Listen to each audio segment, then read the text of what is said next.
అస్మశ్రీ గురుభ్యో నమః. భగవద్భక్తులకు మరియు శ్రేయభిలాషులందరికీ కూడా స్వాగతం, సుస్వాగతం.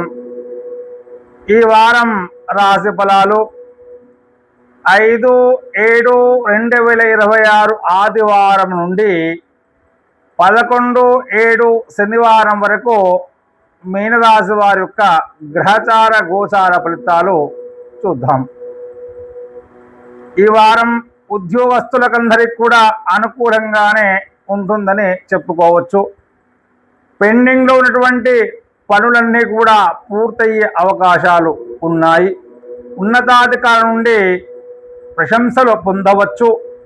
ఉద్యోగ మార్పు కోరుకునే వారికి మంచి అవకాశాలు కలిసి వస్తాయి. వ్యాపారులకు కొత్త ఒప్పందాలు, లాభదాయకరమైనటువంటి పరిచయాలు ఏర్పడే అవకాశాలు ఉన్నాయి. ఇక ఆర్థిక పరిస్థితి, ఆదాయం మెరుగుపడుతుంది. నిలిచిపోయిన బాకీలన్నీ కూడా వసూలయ్యే సూచనలు కనిపిస్తూ ఉన్నాయి. కొత్త పెట్టుబడులు పెట్టేటప్పుడు చాలా జాగ్రత్త అవసరము. అనవసరమైనటువంటి ఖర్చును తగ్గిస్తే పొదుపు చేయగలుగుతారు. కుటుంబంలో ఆనందకరమైన వాతావరణం నెలకొంటుంది. జీవిత భాగస్వామి సహాయ సహకారాలు లభిస్తాయి. బంధువులతో ఉన్నటువంటి చిన్న చిన్న అపార్థాలు తొలగే అవకాశాలు కూడా ఉన్నాయి. విద్యార్థులకు ఏకాగ్రత పెరుగుతుంది. పోటీ పరీక్షలకు సిద్ధమవుతున్న వారికి మంచి సమయమనే చెప్పుకోవచ్చు. ఆరోగ్యం సాధారణంగా బాగానే ఉంటుంది. నీరును ఎక్కువగా తీసుకోవడం శుభదాయకం. ఆహార నియమాలు పాటిస్తే మరింత ఆరోగ్యపరంగా ఉంటారు. ప్రేమికుల మధ్య అపార్థాలు తొలగిపోతాయి. దాంపత్య జీవితంలో సఖ్యత పెరుగుతుంది.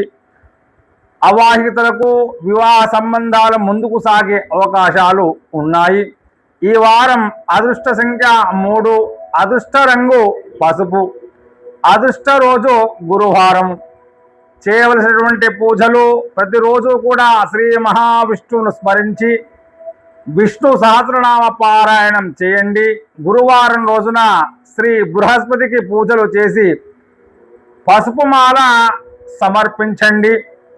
సోమవారం శివుడికి పాలు లేదా నీటితో పంచామృతాలతో అభిషేకం చేయడం చాలా శుభదాయకం. వీలైతే దత్తాత్రేయ స్వామి దర్శనం చేసుకోవడం చాలా మంచిది. ఓం నమో నారాయణ అనే మంత్రాన్ని స్మరిస్తూ ఉండాలి. బృహస్పతి మంత్రాన్ని గురువారం రోజున 108 సార్లు పారాయణం చేయండి. పసుపు శనగలు, పసుపు వస్త్రము లేదా అరటి పండ్లు దానం చేయడం శుభ ఫలితాలను ఇస్తుంది. అదేవిధంగా గోవులకు ఆహారం పెట్టడము, పక్షులకు ధాన్యం వేయడము పుణ్యప్రదము. గురువులను, తల్లిదండ్రులను గౌరవించి వారి ఆశీర్వాదం తీసుకోవడం చాలా శ్రేయస్కరం.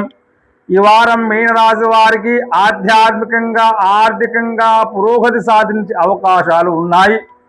ఓర్పు, వినయం, దైవభక్తితో ముందుకు సాగితే అనుకున్న పనులన్నీ కూడా విజయవంతమయ్యే అవకాశాలు ఎక్కువగా ఉన్నాయి. శుభం భూయాత్. శ్రీ గురుభ్యో నమః.